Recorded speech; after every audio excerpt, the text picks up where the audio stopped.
Hi friends, welcome to Easy QC. நான் உங்கள் மிச்சு. இன்னைக்கு நம்ம பார்க்க போறது ஒரு சிம்பிளான ரெசிபி. பிடிச்சிருந்தா subscribe, like and comment பண்ணுங்க friends. ஃப்ரெண்ட்ஸ், இன்னைக்கு நம்ம பார்க்க போகிறது ரொம்ப ஹெல்தியும் ஈஸியான ஒரு ரெசிபி, முருங்கைக்கீரை பருப்பு குழம்பு. முருங்கைக்கீரையில் நமக்கு தேவையான கால்சியம் அண்ட் அயன் இருக்குங்க. பருப்பில் புரோட்டீனும். முருங்கைக்கீரை வாரத்துக்கு 3 தடவை நம்ம உணவில் சேர்த்துறது ரொம்ப ஹெல்திங்க. வாங்க இதை எப்படி செய்யலான்னு பார்க்கலாம். பருப்பு கீரை குழம்புக்கு தேவையான இன்க்ரீடியன்ட்ஸ் பார்த்துக்கலாங்க.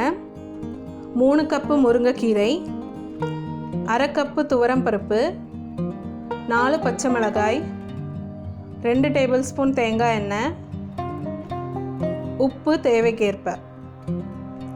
முருங்கைக்கீரை கூட பருப்பு வேகாதுங்க, அதனால் முதல்லையே நம்ம பருப்பு வேக வச்சுக்கலாம். 1/2 கப் துவரம் பருப்புக்கு 3 கப் தண்ணி ஊற்றி வேக வச்சுக்கலாங்க. அதாவது 125 கிராம் துவரம் பருப்புக்கு 750 ml தண்ணி. இப்போது நம்ம வேக வச்ச பருப்பு கூட கழுவின முருங்கைக்கீரையை சேர்த்துக்கலாங்க. அப்படியே 4 பச்சை மிளகாயையும் நீல வாக்கில் கீரி சேர்த்திக்கலாங்க.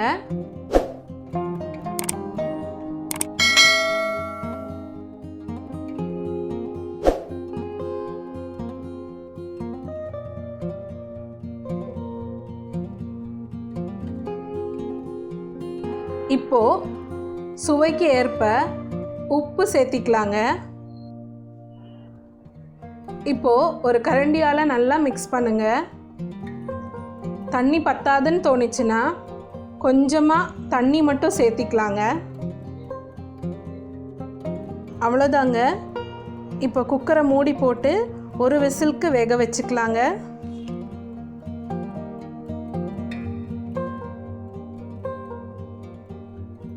இப்போ ப்ரெஷர் அடங்கிருச்சுங்க. நம்ம ஓப்பன் பண்ணிக்கலாம். இப்போவும் சூடாக தாங்க இருக்குது.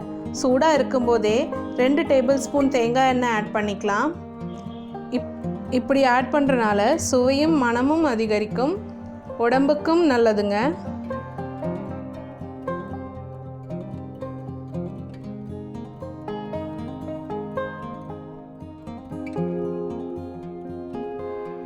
இப்போ நல்லா மிக்ஸ் பண்ணி இறக்கிக்கலாங்க.